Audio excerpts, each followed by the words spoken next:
Hello student, आपका स्वागत है अल्फा शो पे। आज हम लोग क्या करने वाले हैं, बहुत ही पूरे 30 महत्वपूर्ण क्वेश्चन करने हैं। ध्यान सुनना, हम लोग हमारी बायोलॉजी की क्लास है, ठीक है।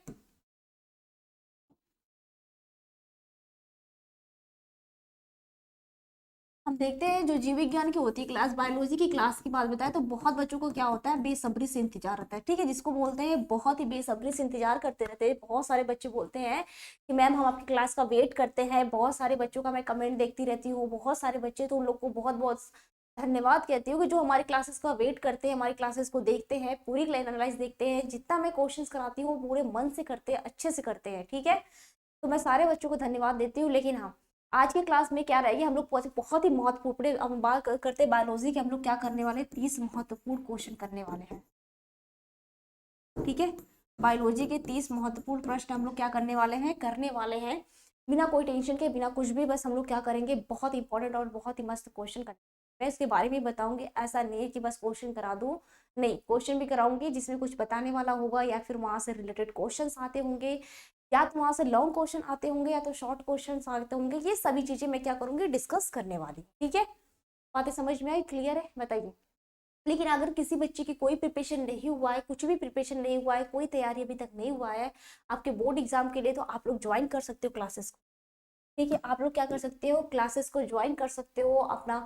आपका वरदान बैच है, ठीक है, वरदान बैच है आपका, वरदान बैच में ज्वाइन कर सकते हो। इस पे करना क्या है, आप लोग को अल्फा प्रो एप्लीकेशन पे जाना है, इस पे, ठीक है। या तो इस पे नहीं जाके ज्वाइन कर सकते हो, तो या तो इस पे कॉल कर सकते हो आप लोग, ठीक है। इस नंबर पे आप कॉल कर सकते हो। यहाँ पे आपको सब कुछ मिलेगा, कंप्लीट कोर्स मिलेगा, थियरी मिलेगा, इंपॉर्टेंट जितने भी आपके क्वेश्चन आए हैं या फिर जितने सब आने की संभावना है, वो सारे क्वेश्चंस आपको कराए जाएंगे। और आपकी नोट्स की चिंता कुछ भी नहीं करना है कि अगर आपकी एक क्लास छूट गई तो आप नहीं देख सकते, आपकी रिकॉर्डेड क्लासेस भी मिल जाएगी, ठीक है, जिसको आप बहुत बार देख सकते हो जब तक आप समझ, ठीक है। ऐसा नहीं कि आप एक बार ही क्लास किया उसके बाद क्लास नहीं देख सकते, नहीं, ऐसा नहीं। इस पे आप क्लास को, अगर आपको क्लास छूट गई, नहीं कर पा रहे हो, तो उसको रिकॉर्डेड क्लास भी आपको अवेलेबल रहेगा, आप उसको बाद जाके देख सकते हो। आपको डेली क्लास मिलेगा, जितनी डाउट पूछ रहेगा आप कॉल करके तुरंत डाउट अपना क्लियर कर सकते हो। सारे जितने भी सब्जेक्ट है, सारे डाउट क्लियर कर सकते हो, हर चीज कर सकते हो। आपको क्लास नोट्स मिलेगा, उस पर टेस्ट भी हमेशा हुआ, सारे सब्जेक्ट का हर टॉपिक वाइज, हर वाइज आपका क्या हुआ, टेस्ट होता रहे, जिससे आपसे क्या करें, रिवीजन होती रहे और आपको क्लियर चलती, ठीक है। ऐसा नहीं कि आपको इस पे एक टीचर पढ़ाएंगे या फिर एक मैम पढ़ाएंगे, ऐसे कोई नहीं है। सारे सब्जेक्ट के आपके दो दो टीचर पढ़ाएंगे, ठीक है। इस बात का ध्यान रखिएगा। आपके क्या है, सारे टीचर आपके क्या है, दो दो टीचर क्या करने वाले इस बैच पे, इस वाले जो वरदान बैच है, बोर्ड परीक्षा का अंतिम मौका है, इसमें सारे टीचर को पढ़ाने। तो चलते हैं अपने पहले क्वेश्चन की तरफ, देखते हैं हमारा प्रथम प्रश्न जो है, पहला प्रश्न जो है, फर्स्ट क्वेश्चन क्या है, उसकी तरफ चलते हैं। रेडी है सब लोग, बताइए, ठीक है। क्वेश्चन दिखा, बताइए क्वेश्चन दिखा। या फिर आपके मोबाइल स्क्रीन पे ना ऐड भी चल रहा होगा, तो वहां से भी देख सकते हो, नोट्स के लिए कॉल कर सकते हो, या फिर अगर सिर्फ नोट्स चाहिए कॉल कर सकते हो, ठीक है। क्लासेस चाहिए कॉल कर सकते हो।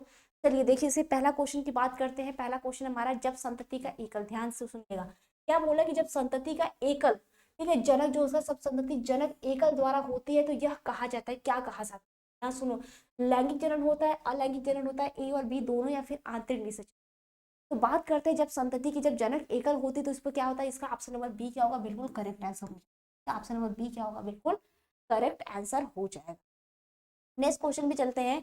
अगला क्वेश्चन है, मानव युग्मों में गुणसूत्रों की कितनी संख्या होती है, मानव युग्मकों की गुणसूत्रों में कितनी संख्या होती है, बताइए कितनी संख्या होती है। तो बात करते हैं मानव युग्मकों में, जो मानव युग्म होते हैं उसमें कितनी संख्या होती है, तो आपका 23 होता है, ठीक है। क्या होता है, 23 होता है, ठीक है, क्लियर है। अगले प्रश्न में चलते हैं। नेक्स्ट क्वेश्चन आपका दिया है कि निम्न में से जो द्विगुणी संरचना होती है, मतलब डबल की बात कर रहा है, जैसे कि ये होता है आपका सिंगल होता है ना, एक की बात कर रहा है, ठीक है, एक होता है ये। लेकिन यही क्या होगा, 2n की बात करें तो ये क्या हो जाएगी, आपकी 2 संख्या, इसकी संख्या कितनी हो जाएगी, 2 हो जाएगी।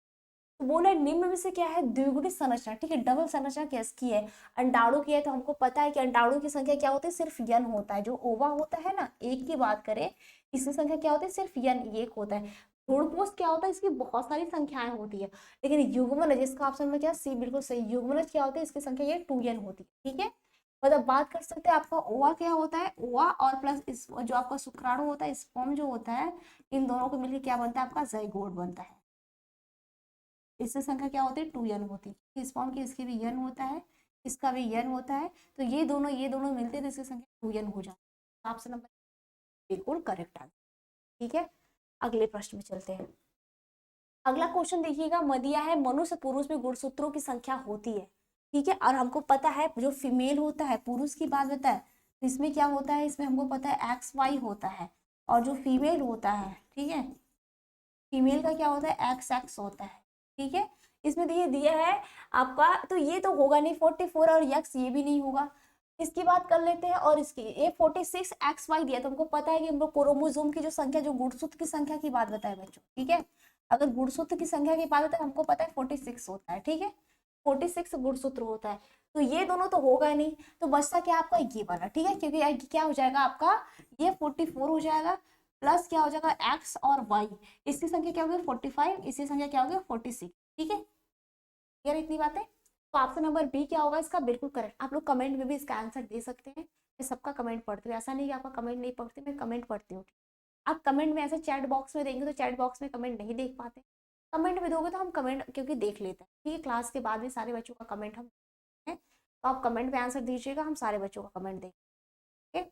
अपना सब लोग प्रेजेंटेज भी लगा दे दीजिएगा, क्योंकि बहुत सारे बच्चे बाद में क्लासेस देखते हैं, तो वो देखते हैं किस टाइम देखते हैं, नाइट में देखते हैं, इवनिंग में देखते हैं, मॉर्निंग में देखते हैं, अब जिस भी टाइम देखते हो आप उस टाइम ही अपनी बातें क्लियर है। अगर आप लोगों को कोई अगर नहीं समझ में आ रहा है कोई क्लासेस, या अगर नहीं, अगर कोई प्रिपरेशन नहीं हुआ है तो आप लोग ज्वाइन कर सकते हो, अल्फाश प्रो एप्लीकेशन पे जाओ, वरदान बैच ज्वाइन करो। ठीक है, आराम से, या फिर आपके स्क्रीन पे जो नंबर दिया गया है वहां पे भी ज्वाइन कर सकते हो। ओके, चलो अगला क्वेश्चन देखते हैं।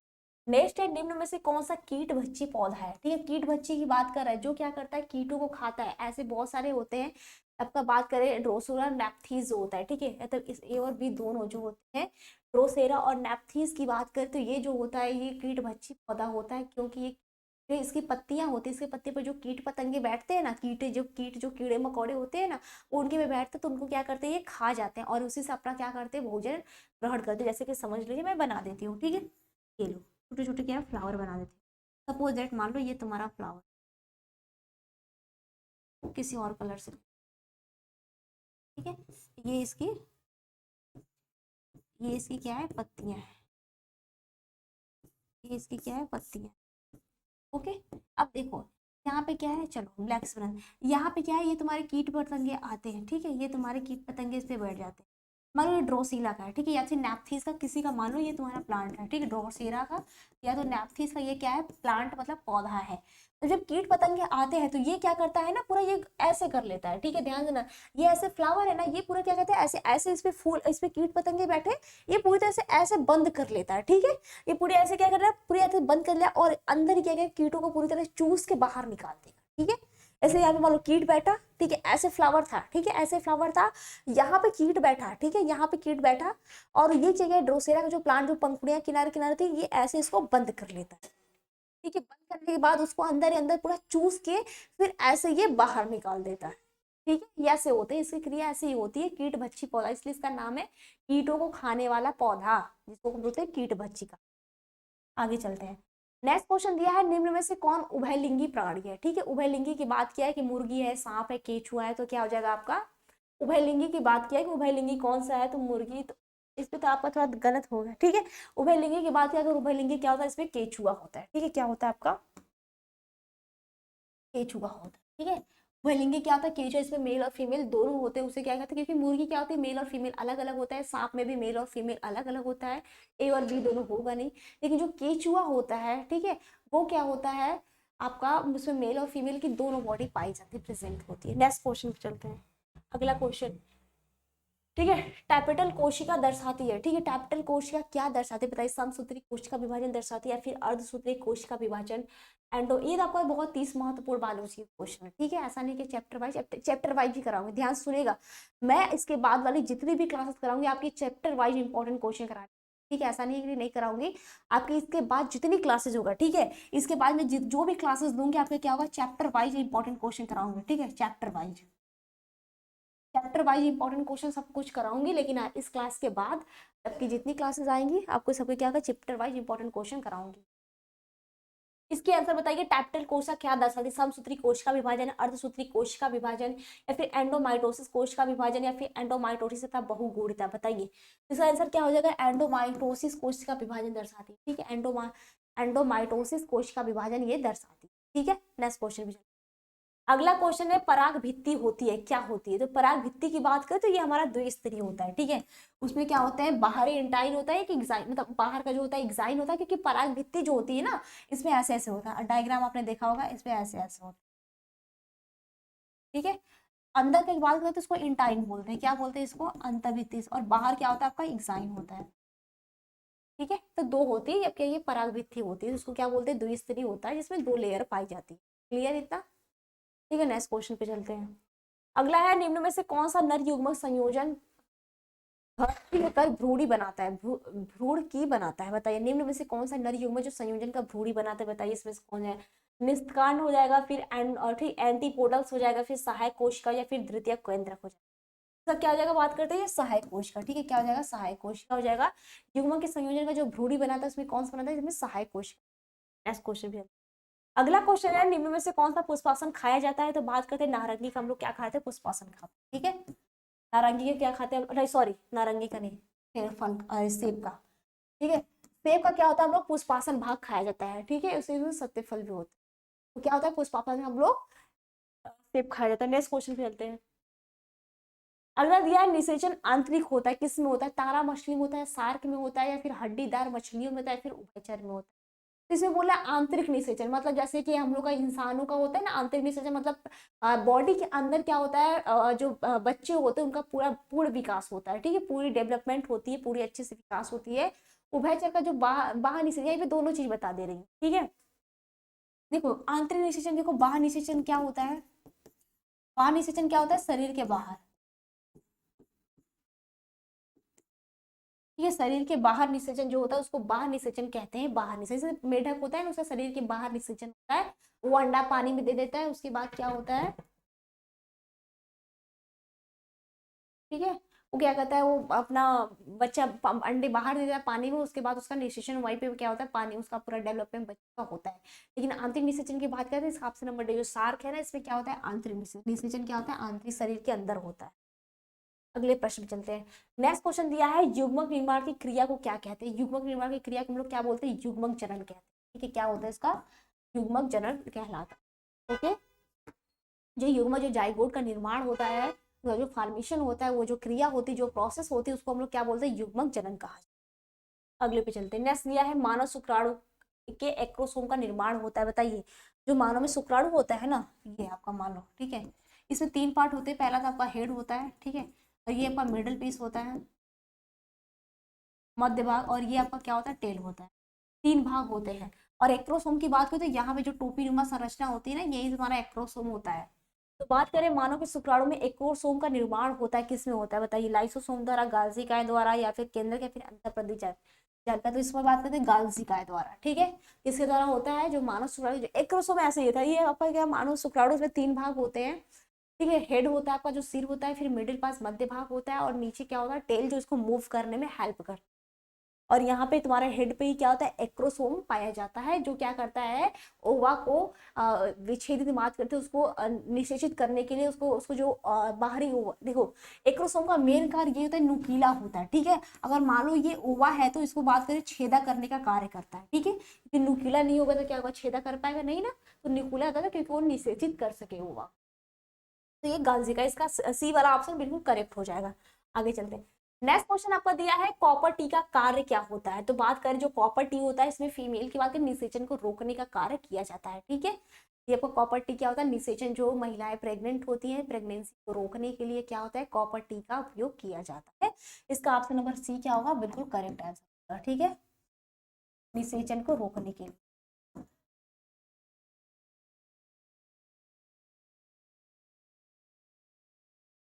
रोकने के।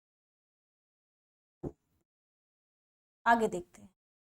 नेक्स्ट क्वेश्चन दिया है कॉपर टी किसके बचाव का कार्य करता है? बताइए कॉपर टी किसके बचाव का कार्य करता है? तो निषेचन का भी जस्ट इसके पहले भी बताया, लेकिन क्वेश्चन क्या किया? थोड़ा सा घुमा के पूछ दिया। और ये क्वेश्चन भी बहुत इंपॉर्टेंट है, किसी भी तरीके से पूछ सकता है। ठीक है, इसलिए मैंने इसको दो बार लिया है। ठीक है, चलो क्वेश्चन पूछने का तरीका भी होना चाहिए, कैसे क्वेश्चन पूछ रहा है, क्वेश्चन का आंसर वही रहता है, बस क्वेश्चन पूछने का तरीका चेंज कर देता है। ध्यान दीजिएगा, बार बार पैटर्न चेंज हो रहा है, ऐसा नहीं है कि अच्छा आप ही बताओ, जो एग्जामिनर होता है एक ही चीज लेता है, एक ही चीज कितनी बार कहाँ से, तो उसका पूछने का तरीका अलग कर देता है, ठीक है, पूछने का पैटर्न अलग कर देता है। Next question. अगला है, निम्न में से कौन सा संचारित रोग है, बताइए। संचारित मतलब ये एक जगह से दूसरी जगह पे क्या है, यौन संचारित रोग है, ठीक है, ध्यान दीजिएगा। ये क्या पूछा है, यौन संचारित रोग है, ठीक है, यौन संचारित रोग है, ठीक है। तो जो सिफिलिस होता है, ठीक है, सिफिलिस की बात करें, ये आपका क्या है, यौन संचारित, ठीक है, ये आपको क्या है, यौन संचारित रोग है, ठीक है, मतलब बात कर सकते हैं सेक्स ऑर्गन से संबंधित रोग है, ठीक है, सेक्सुअलिटी डिजीज। आगे चलते हैं। नेक्स्ट आपका है, जननांग मस्सा निम्नलिखित में से किसके द्वारा फैलता है, बताइए। जो जननांग मस्सा होता है, जो जननांगों पे क्या जब मस्से आ जाते हैं, जो डिजीज होता है, ये किसके द्वारा होता है, तो हमारा पैनिडोमा, ठीक है, पैपिलोमा विषाणु के द्वारा। ये पैपिलोमा वायरस होता है जिसके द्वारा क्या होता है, आपका जननांग पे आपका मस्सा जो रोग होता है वो तो के द्वारा फैलता है। चलिए आगे चलते हैं। नेक्स्ट क्वेश्चन है, ठीक है, कैपेसिटेशन एक प्राकृतिक क्रिया है जो होती है, किसके द्वारा होती है,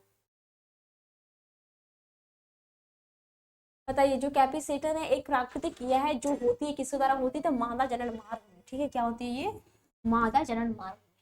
ओके, आगे चलते हैं। नेक्स्ट है, पृथक्करण के सिद्धांत को और क्या कहते हैं, बताइए। पृथक्करण के सिद्धांत को हम लोग क्या कहते हैं, युग्मक की शुद्धता का नियम भी कहा जाता है, मेंडल का नियम है। जो पृथक्करण का सिद्धांत है उसको हम लोग एक और नाम से जानते हैं, जिसको हम लोग क्या बोलते हैं, युग्मक की शुद्धता का नियम कहा जाता है, ठीक है। चलिए आगे चलते हैं। नेक्स्ट है, मेंडल ने परिपादित किया था, क्या परिपादित किया था, ये दिया था अनुवांशिकता का नियम, ठीक है, मेंडल को पता है, इन्होंने क्या किया था, अनुवांशिकता का नियम परिपादित किया था। ओके, नेक्स्ट क्वेश्चन पे चलते हैं। अगला क्वेश्चन आपका है, मेंडल के नियम का एक अपवाद है, बताइए। मेंडल के नियम का क्या अपवाद है, तो ये सहलग्नता का अपवाद है, ठीक है। ये क्या है, जो सहलग्नता है, ये मेंडल के नियम को फॉलो नहीं करता है, जिसको हम लोग बोलते हैं मेंडल के नियम का अपवाद। सबका सिर्फ सही नहीं होता, उससे कुछ अपवाद भी होते हैं जो उस नियम को फॉलो नहीं करते हैं, ठीक है। चलिए नेक्स्ट दिए, मनुष्य में ठीक है, मात्रात्मक लक्षण का उदाहरण है, क्या है, त्वचा का रंग। अरे मनुष्य में जो मात्रात्मक लक्षण का उदाहरण, ये देखिए नया चीज है, इस पे क्या त्वचा का रंग हो जाएगा, ठीक है, क्या हो जाएगा इसका, त्वचा का रंग। जो मिलेनिन पिगमेंट होता है, इसके द्वारा त्वचा का कलर अपा चेंज होता है, जो बहुत ज्यादा धूप वगैरह में रहते हैं तो उसमें जो होता है मिलेनिन पिगमेंट क्या होता है, बहुत ज्यादा मात्रा में बनता है, इसलिए उनकी स्किन क्या होती है, काफी डार्क हो जाती है। और जहाँ पे क्या होता है, धूप वगैरह नहीं ज्यादा निकलता है, वहां पे क्या होता है, उनकी स्किन में बहुत ज्यादा मिलेनिन पिगमेंट नहीं बनती है, जिसकी वजह से उनकी स्किन की कलर क्या होती है, हल्की होती है। काला काला और गोरा रंग से कुछ नहीं होता, वो क्या है, कितना आप धूप में निकल रहे हैं, आपके आप में कितना ज्यादा मिलेनिन, ठीक है, एक पिगमेंट होती है जिसका नाम है मिलेनिन, ठीक है, क्या है, मिलेनिन,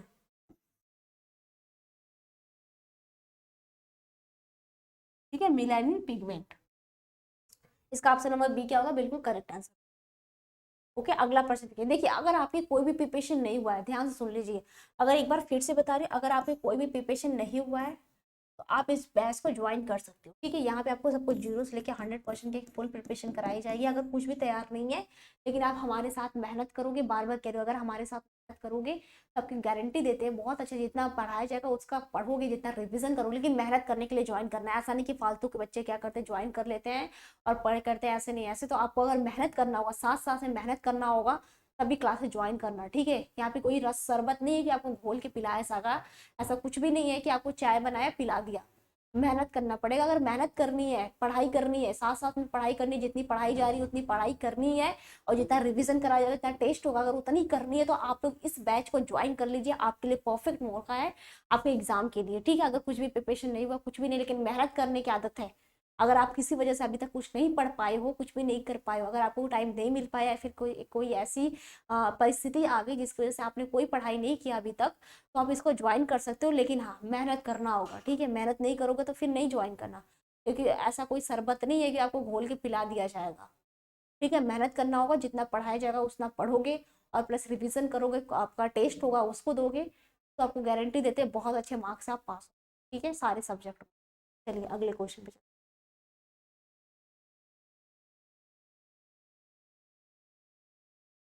ये क्वेश्चन बताया, एक जीन के विभिन्न रूपों को क्या कहा जाता है, एक जीन के विभिन्न रूपों को हम लोग क्या बोलते हैं, बात करते तो युग्म विकल्पी एलील कहा जाता है, ठीक है। फटाफट कर लेते हैं क्वेश्चन, ठीक है, फटाफट कर लेते हैं। नेक्स्ट क्वेश्चन देखना है, एक जीन जोड़ा जो दूसरे जीन जोड़े के प्रभाव को दबा देता है, इस घटना को क्या कहा जाता है? तो एपिस्टैटिस कहा जाता है। जो क्या करता है, एक जीन का जो जोड़ा होता है दूसरे जीन के प्रभाव को ये दबा देता है, इस जो घटना होती है इसको हम लोग क्या कहा जाता है, क्या क्या कहते हैं, तो इसको एपिस्टैटिस कहा जाता है। ठीक है, अगला चलते हैं।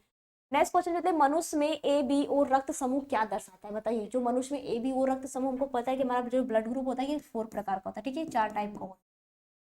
क्या होता है, ये 4 टाइप का होता है। बात करते हैं कौन कौन सा होता है, तो आपका ए होता है, बी होता है, ए बी होता है और ओ होता है। ठीक है, ये 4 प्रकार का आपका क्या होता है, ब्लड ग्रुप होता है। अगर इसमें एक क्वेश्चन और पूछता है, अगर कभी कभी पूछता है इसका जीरो टाइप कितना होता है, ये 6 प्रकार का होता है। ठीक है, अब देख लेना इसका जो जीनो टाइप होता है ये क्या होता है आपका 6 होता है। कैसे होता है मैं बता दे रही हूँ। एक ही क्या होता है, ठीक है, एक ही बात होता है, इसमें क्या होता है आई ए होता है और क्या होता है आई ए और आई ओ होता है। ठीक है, बी की बात बताए, इसमें आई बी होता है और क्या होता है आई बी आई ओ होता है। और ए बी की बात बताए तो इसमें क्या होता है आपका आई ए होता है, आई बी होता है। ठीक है, ओ की बात बताएं तो आई ओ होता है और आई ओ होता है। ठीक है, तो आपको पता चल गया कौन कौन सा होता है। तो देख लो, एक ये हो गया, 2 हो गया, 3 हो गया, 4 हो गया, 5, 6। ठीक है, 6 प्रकार का आपका क्या होता है, ये होता है। ठीक है, ये क्या होता है आपका 6 प्रकार का होता है। क्लियर है? तो आपकी बात होता है, अगर पूछ लेगा कि मनुष्य में जो ए बी रक्त समूह है ये कितने प्रकार का होता है, तो अब ब्लड ग्रुप की बात होता है। देखो ये 4 प्रकार का ब्लड ग्रुप होता है, ए होता है, बी होता है, ए बी और ओ होता है। अगर जीरो टाइप कभी पूछता है कि आपके ब्लड ग्रुप में कितने जीरो टाइप होते हैं, तो आपका 6 होता है। ध्यान देना कौन कौन सा होता है, इतना होता है। और इसका आंसर बात बताए, निम्न में से ए बी रक्त समूह क्या दर्शाता है? तो आपको ए बी और सी दोनों, मतलब ये अपूर्ण प्रभाविता भी दर्शाता है और बहुअलील भी दर्शाता है। ठीक है, अगला चलते हैं। नेक्स्ट क्वेश्चन है, जेड जेड और जेड डब्ल्यू तरह का जो लिंग निर्धारण ये किसमें देखा गया है? तो बात करते हैं मोर में। ठीक है, ये जो पंछी होते हैं ये किसमें लिंग निर्धारण, अगर बात करें यही पे मानव का पूछता है आपका एक्स एक्स और एक्स वाई हो जाता है। ठीक है, एक्स एक्स एक्स वाई अगर मनुष्य का पूछता है तो, और मोर का पूछा है तो आपका आपका क्या होगा, जेड जेड और जेड डब्ल्यू होगा। इसमें बहुत सारे को होता है, जेड होता है, जेड डब्ल्यू, कभी कभी क्या होता है जेड होता है, जेड डब्ल्यू होता है, जेड, ये अलग अलग होता है, डिफरेंट डिफरेंट होता है। ठीक है, सबका अलग अलग होता है। तो ये चीज एक बार ध्यान देना, यहाँ से क्वेश्चन पूछता है तो मानो जो लिंग निर्धारण ये जेड जेड और जेड डब्ल्यू है। ठीक है, जेड होता है, जेड मत बोले, जेड होता है पढ़ने का। ठीक है, देखो जेड क्या होता है, जेड के बाद होता है ज के नीचे क्या होता है, बिंदु होता है। ठीक है, जेड होता है, ज के नीचे यहाँ पे बिंदु रहता है, इसको जेड बोलते हैं। बस रवि निकल, ठीक है, जेड होता है। ओके, नेक्स्ट चलना।